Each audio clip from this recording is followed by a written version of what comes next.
मन से पाप करने वाले को मन से, तन से पाप करने वाले को तन से, दिल से पाप करने वाले को दिल से और दिमाग से पाप करने वाले को दिमाग से सजा मिलना निश्चित है।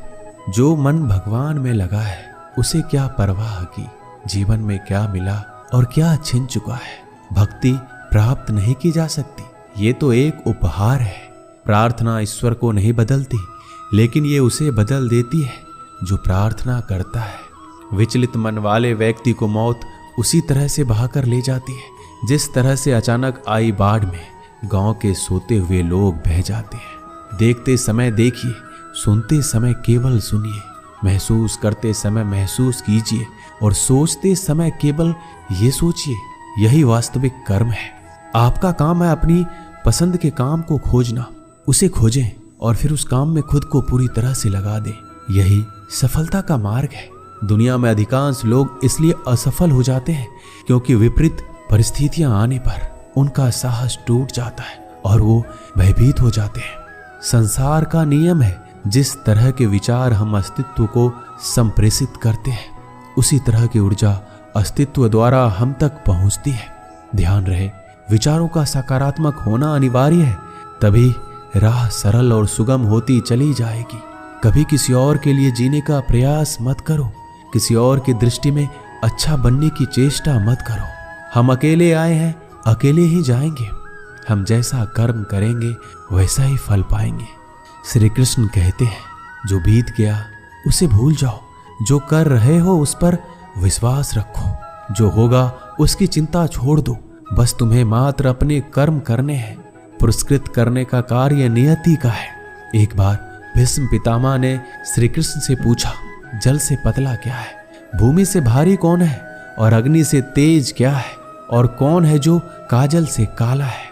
श्री कृष्ण ने मनमोहनी मुस्कान के साथ उत्तर दिया, पितामह, जल से पतला ज्ञान है, भूमि से भारी पाप है, अग्नि से तेज क्रोध है और काजल से काला कलंक है। श्री कृष्ण कहते हैं कि परिस्थितियों से भागो मत, उनके सामने डटकर खड़े रहो, क्योंकि कर्म करना ही मानव जीवन का पहला कर्तव्य है। हम कर्मों के द्वारा ही परेशानियों से जीत सकते हैं। दुनिया नहीं जानती है हम सभी का अंत यहीं पर होना है, लेकिन जो लोग इस सत्य को जानते हैं उनके सारे झगड़े एक ही बार में खत्म हो जाते हैं। जब तक आप अपनी समस्याओं एवं कठिनाइयों की वजह दूसरों को मानते हैं, तब तक आप अपनी समस्याएं और कठिनाइयों को मिटा नहीं सकते। आप अपना भविष्य नहीं बदल सकते, लेकिन आप अपनी आदतों को बदल सकते हैं, और निश्चित रूप से अपनी आदतों से आपका भविष्य बदल सकता है। अगर हम परिवर्तन के लिए किसी दूसरे व्यक्ति के आने की उम्मीद करेंगे तो परिवर्तन नहीं आएगा, बल्कि हमें खुद को उससे आगे लाना होगा। जो कुछ भी तुम्हारे भाग्य में लिखा है वो अवश्य ही उचित समय पर तुम्हें मिलेगा। तुम क्यों परेशान होते हो? जो भाग्य में नहीं है वह कभी नहीं मिलेगा।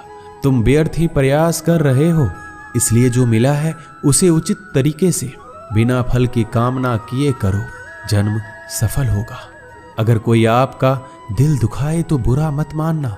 कुदरत का नियम है कि जिस पेड़ पर सबसे अधिक मीठे फल होते हैं उसको सबसे अधिक पत्थर पड़ते हैं।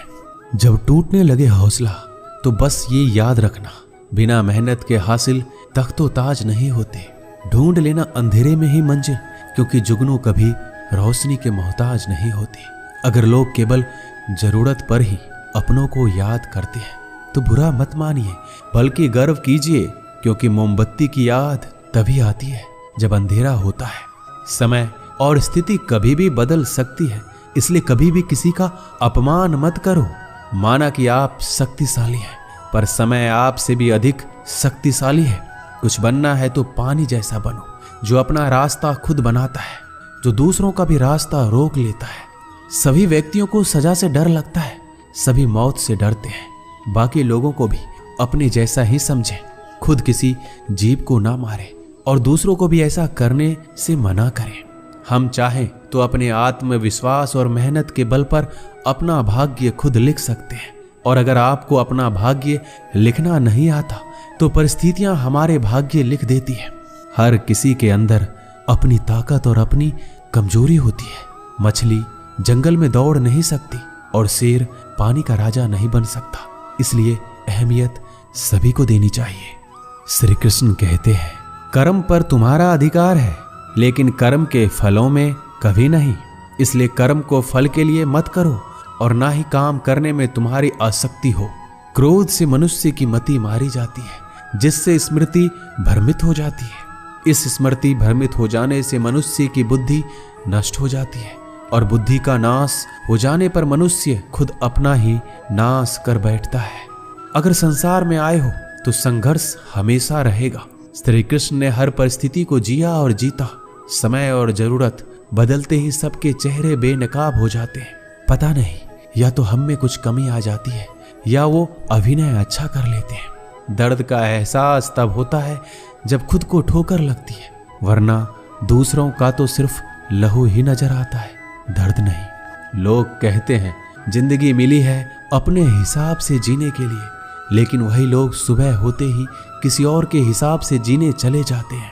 यदि आप समस्या का हल निकाल सकते हैं तो फिर चिंता क्यों करनी, और यदि समस्या का कोई समाधान नहीं है तो फिर चिंता क्यों करनी। जो व्यक्ति बहुत ज्यादा बोलते रहते हैं वो कुछ सीख नहीं पाते। समझदार व्यक्ति वही कहलाता है जो कि धीरज रखने वाला, क्रोधित ना होने वाला और निडर होता है। अगर व्यक्ति से कोई गलती हो जाती है तो कोशिश करें कि उसे दोहराए नहीं, उसमें आनंद ढूंढने की कोशिश ना करें, क्योंकि बुराई में डूबे रहना दुख को न्योता देता है। डर का अभाव होना साहस नहीं बल्कि डर पर विजय पाना है। बहादुर आदमी वो नहीं जिसे डर नहीं लगता, बल्कि वो है जो डर पर विजय प्राप्त करता है। इंसान एक ऐसा प्राणी है जो अपने लक्ष्यों के लिए जीता है। उसके जीवन का यही अर्थ होना चाहिए। वो अपने लक्ष्यों के लिए कोशिश करता रहे और उन्हें प्राप्त करता रहे।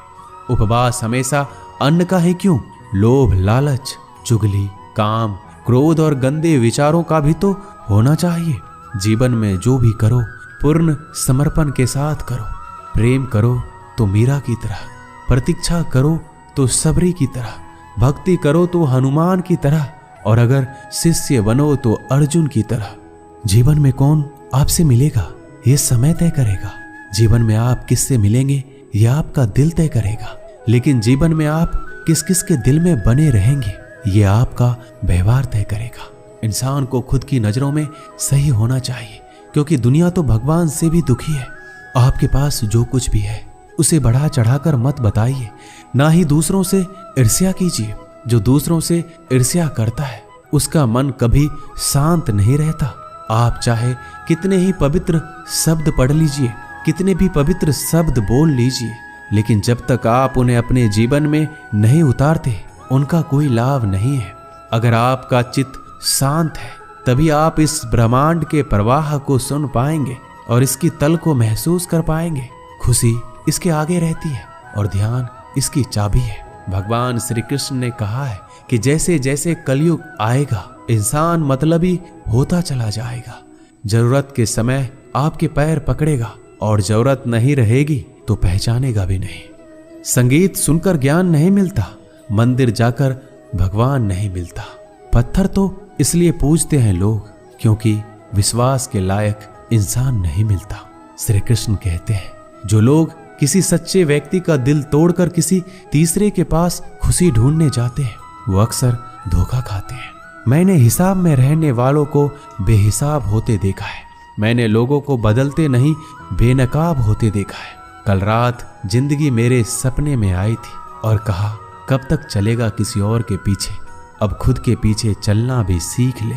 आज जब सब यही कहते रहते हैं कि वक्त नहीं मिलता, मुझे समझ नहीं आता कि व्यस्त वक्त हो गया है या आदमी जिंदगी को मीठा बनाने के लिए अक्सर सही वक्त पर कड़वे घूंट पीना जरूरी है। बाद में बस यादें आती है, वक्त नहीं। इसलिए जी लो हर एक लम्हा गुजर जाने से पहले।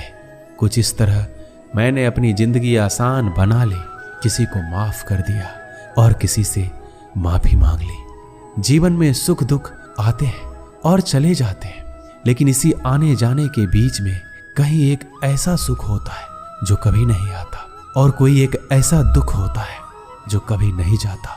जो पिता के पैरों को छूता है वो कभी गरीब नहीं होता, जो माँ के पैरों को छूता है वह कभी बदनसीब नहीं होता। जो भाई के पैरों को छूता है वह कभी उदास या दुखी नहीं होता, और जो बहन के पैरों को छूता है वह कभी चरित्रहीन नहीं होता। संसार में परेशानी देने वाले की हस्ती कितनी भी बड़ी क्यों ना हो, पर भगवान की कृपा दृष्टि से बड़ी कभी नहीं हो सकती। मनुष्य अकेला पाप करता है और बहुत से लोग उसका आनंद उठाते हैं। आनंद उठाने वाले तो बच जाते हैं, किंतु पाप करने वाला दोष का भागी होता है। जीवन के दुखद और अपरिवर्तनशील पड़ाव को पार करने का एक ही मार्ग है, अपने धैर्य का अनंत विस्तार कर लो। हम शिकायत कर सकते हैं क्योंकि गुलाब की झाड़ियों में कांटे हैं, या फिर खुश हो सकते हैं क्योंकि कांटों की झाड़ियों में गुलाब है। सत्य हर बार शुभ और मंगलकारी नहीं हो सकता, और झूठ भी हर बार अशुभ और अमंगलकारी नहीं होता है। भगवान श्री कृष्ण ने अपने जीवन में ये सीख सबको दी कि झूठ और सत्य का निर्धारण कभी इस बात से नहीं होता कि आपने क्या कहा, अपितु इस बात से होता है कि आपने क्यों कहा। सुख और दुख अपने नसीब से मिलता है, अमीरी गरीबी से इसका कोई लेना देना नहीं। रोने वाले महलों में भी रोते हैं, और किस्मत में खुशी हो तो झोपड़ी में भी हंसी गूंजती है। विश्वास में वो शक्ति है जिससे उजड़ी हुई दुनिया में प्रकाश लाया जा सकता है। विश्वास पत्थर को भगवान बना सकता है, और अविश्वास भगवान के बनाए इंसान को पत्थर दिल बना सकता है। किसी की यादों में घुट घुट कर मरने से अच्छा है कि आप अपनी ताकत को अपने लक्ष्य पर लगाओ और इतने सफल बन जाओ कि एक दिन आपको छोड़ने वाला पछताने लगे। कामयाब व्यक्ति की चमक लोगों को दिखाई देती है। उसने कितने अंधेरे देखे हैं ये कोई नहीं जानता। यदि सपने सच नहीं हो रहे हैं तो रास्ते बदलो, सिद्धांत नहीं, क्योंकि पेड़ हमेशा पत्तियां बदलते हैं, जड़ें नहीं। कोई भी व्यक्ति सिर मुड़ाने से या फिर उसके परिवार से या फिर उसकी जाति में जन्म लेने से संत नहीं बनता। जिस व्यक्ति में सच्चाई और विवेक होता है वही धन्य है, वही संत है। दर्द तो तय है, यह आपके हाथों में नहीं है। हाँ, दुखी होना या ना होना वह आपके हाथ में अवश्य है। स्वास्थ्य सबसे बड़ा उपहार है, संतोष सबसे बड़ी संपत्ति और सबसे अच्छा रिश्ता है। हमारे विचारों का ही परिणाम है। मन ही सब कुछ है, जो हम सोचते हैं वो हम बन जाते हैं। अगर आध्यात्मिक मार्ग पर चलने के लिए आपको कोई साथ नहीं मिलता तो अकेले ही चलिए। आप खुद अपने प्यार और स्नेह के उतने ही हकदार हैं जितना दुनिया में कोई भी अन्य व्यक्ति है। सभी बुराइयों से दूर रहने के लिए अच्छाई का विकास कीजिए और अपने मन में अच्छे विचार रखिए। एक वफादार, प्रतिष्ठित और धनी व्यक्ति जो भी जगह चुनता है वहां उसका सम्मान किया जाता है।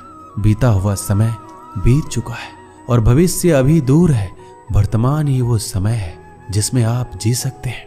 मौन रहना बहुत अच्छी बात है, लेकिन ऐसा मौन किस काम का जो आपके अस्तित्व को ही खत्म कर दे। मौन आपकी ताकत भी है और कमजोरी भी। बस आपको ये पता होना चाहिए कि कब आपको मौन रहना है और कब नहीं। जहां उम्मीद नहीं होती वहां तकलीफ की कोई गुंजाइश भी नहीं होती। हर कोई परेशान है मेरे ज्यादा बोलने से, और मैं परेशान हूं अपने अंदर की खामोशी से। अच्छे कर्म अच्छे ही फल देते हैं। वो जो अपने परिवार से अत्यधिक जुड़ा है उसे भय और चिंता का सामना करना पड़ता है, क्योंकि सभी दुखों की जड़ लगाव है। इसलिए खुश रहने के लिए लगाव छोड़ देना चाहिए। वो जो हमारे चिंतन में रहता है वो करीब है, भले ही वास्तविकता में बहुत दूर क्यों ना हो, लेकिन जो हमारे हृदय में नहीं वो करीब होते हुए भी बहुत दूर होता है। जिसका ज्ञान बस किताबों तक सीमित है और जिसका धन दूसरों के कब्जे में है, वो जरूरत पर ना अपना ज्ञान प्रयोग कर सकता है ना ही धन। जो लोग परमात्मा तक पहुंचना चाहते हैं उन्हें वाणी, मन, इंद्रियों की पवित्रता और एक दयालु हृदय की आवश्यकता होती है। लोगों को अपने सपने मत बताओ, बस उन्हें पूरा करके दिखाओ, क्योंकि लोग सुनना कम और देखना ज्यादा पसंद करते हैं। विश्वास में वो शक्ति है जिससे उजड़ी हुई दुनिया में प्रकाश लाया जा सकता है। विश्वास पत्थर को भगवान बना सकता है और अविश्वास पूरी दुनिया को आपके खिलाफ कर सकता है। भक्ति की डोरी दिखती तो नहीं है, पर मजबूत इतनी होती है कि परमात्मा तक को भी बांध सकती है। तुम्हारी सबसे बड़ी दौलत तुम्हारा वक्त है। जिसे भी दे रहे हो बहुत सोच समझ कर देना। दीपक का जीवन इसलिए वंदनीय नहीं है कि वह जलता है, अपितु इसलिए वंदनीय है क्योंकि वह दूसरों के लिए जलता है, दूसरों से नहीं जलता। दृढ़ इच्छा शक्ति वो शास्त्र है जिसके साथ तुम्हारे ज्ञान और क्षमता में आश्चर्यजनक परिवर्तन आता है। अपमान प्रेम की गरिमा को भंग करता है। तुमसे प्रेम करने वाला कभी भी तुम्हारा अपमान नहीं कर सकता। जिनके लिए आप महत्वपूर्ण होंगे उनके पास आपसे जुड़े रहने के लिए कई बहाने होंगे, और जिनके लिए आप महत्वपूर्ण नहीं हैं वो आपसे दूर जाने की 1000 वजह खोज लेंगे। कोई फायदा नहीं किसी के पीछे जाने का। हंसते हंसते अपना जीवन बिताओ और भूल जाओ उसे जो तुम्हें भूल गया हो। यदि कोई आपको अच्छा लगता है तो अच्छा वो नहीं, अच्छे आप हैं, क्योंकि उसमें अच्छाई देखने वाली नजर आपके पास है। एक बार एक मूर्तिकार अपनी छेनी और हथौड़ी से एक पत्थर को भगवान की मूर्ति का आकार देने का प्रयास कर रहा था। जैसे वह छेनी पर अपना हथौड़ा चलाता, वह पत्थर चिल्लाने लगता और कहने लगता, ये क्या कर रहे हो? मुझे इतना क्यों मार रहे हो? मुझे बहुत दुख हो रहा है, तकलीफ हो रही है, पीड़ा हो रही है। मुझे अपने हाल पर छोड़ दो, यहाँ से चले जाओ। मूर्तिकार ने उस पत्थर से कहा, मुझे बहुत अच्छे से पता है तुम्हें बहुत ज्यादा दर्द हो रहा है, तकलीफ हो रही है और तुम बहुत ही ज्यादा पीड़ा में हो। लेकिन यदि आज तुमने इस दर्द को नहीं सहा, इस तकलीफ को नहीं सहा, तो जीवन भर तुम इसी प्रकार से पड़े रहोगे। मुझे पता है कि तुम में आगे बढ़ने की अपार संभावना है। तुम एक बहुत अच्छे पत्थर हो, लेकिन यदि तुम इसी प्रकार से रहोगे तो कभी आगे नहीं बढ़ पाओगे। इतना कहकर मूर्तिकार औजार उठाया ही था कि पत्थर फिर से चिल्लाने लगा, गिड़गिड़ाने लगा, विनती करने लगा कि मुझे अपने हाल पर छोड़ दो। मुझे पता है कि जीवन के लिए कौन सी चीज सही है और कौन सी चीज गलत है। मुझे बहुत ज्यादा दर्द हो रहा है। अब मैं इस तकलीफ को बहुत ज्यादा नहीं सह सकता। मैं जिस हाल में हूं उस हाल में मुझे छोड़कर तुम चले जाओ। उस मूर्तिकार ने फिर से उस पत्थर को समझाने की कोशिश की कि ज्यादा अधीर मत बनो और अपने संयम को बनाए रखो। थोड़ी देर और इस दर्द को सहो। यदि इस दर्द को सह लिया तो मैं भगवान की मूर्ति के रूप में तुम्हारी स्थापना करवाऊंगा, और फिर दूर दूर से लोग तुम्हारी पूजा करने आएंगे और पंडित लोग तुम्हारी सेवा करेंगे। लेकिन पत्थर ने उस मूर्तिकार की एक भी बात नहीं मानी। वह चिल्लाता रहा और अपनी बात पर अड़ा रहा। मूर्तिकार ने उस पत्थर को समझाने की बहुत कोशिश की, लेकिन वो पत्थर नहीं माना। अब मूर्तिकार भी थक चुका था और वह उस पत्थर को छोड़कर आगे बढ़ गया और थोड़ी ही दूर जाकर देखा कि एक और बहुत ही अच्छा पत्थर वहां पड़ा हुआ है। उसने छेनी और हथौड़ी उठाई और उस पत्थर को मूर्ति बनाने के लिए तैयार हो गया। मूर्तिकार ने छेनी और हथौड़ी का वार दूसरे पत्थर पर जारी रखा। दूसरे पत्थर को भी दर्द हुआ, तकलीफ उसे भी हुई, लेकिन उस पत्थर ने बर्दाश्त कर लिया। और देखते ही देखते थोड़े समय के बाद उस पत्थर ने भगवान की मूर्ति का रूप धारण कर लिया। थोड़े दिन बाद उस मूर्ति की स्थापना एक मंदिर में हो गई। धीरे धीरे लोग उसकी पूजा पाठ करने लगे। लोगों की मन्नतें वहां से पूरी होने लगी। वह मंदिर बहुत ही ज्यादा प्रसिद्ध हो गया। अब धीरे धीरे करके दूर दूर के गांव से लोग वहां पूजा पाठ करने के लिए आने लगे। फिर एक दिन और उस पत्थर को उसी मंदिर में लाया गया और उसे एक कोने में रख दिया गया। अब लोग आते जाते उस पर नारियल फोड़ते। ये कोई और पत्थर नहीं बल्कि वही पत्थर था जिसने दर्द को नहीं सहा था। अब वो पत्थर मन ही मन बहुत ही ज्यादा पछता रहा था, दुखी हो रहा था और अपने आप से कह रहा था, काश मैंने उस दिन उस दर्द को, उस तकलीफ को सह लिया होता तो आज लोग मेरी पूजा करते। इसलिए आप भी अपने जीवन में हमेशा याद रखिएगा, जब भी आप अपने कैरियर की शुरुआत में किसी काम को कर रहे हो, पढ़ाई कर रहे हो या कोई भी काम कर रहे हो और उसमें आपको दर्द हो रहा है, तकलीफ हो रही है, ज्यादा मेहनत करना पड़ रहा है, तो आप रुकिएगा मत। किसी और रास्ते की शुरुआत मत करिएगा, क्योंकि कोई और रास्ता आपको सफलता नहीं दे सकता। आपको उस दर्द को, उस तकलीफ को सहना ही होगा। उस दर्द को, उस तकलीफ को सहकर आप ज्यादा मजबूत बनेंगे और तभी आप अपने जीवन में आगे बढ़ पाएंगे। और जीवन में हमेशा याद रखिएगा कि आपको पहले पत्थर की तरह नहीं बल्कि दूसरे पत्थर की तरह बनना है। दोस्तों, इस वीडियो में बस इतना ही। मिलते हैं अगले वीडियो में। अपना ख्याल रखिएगा। जय श्री कृष्णा।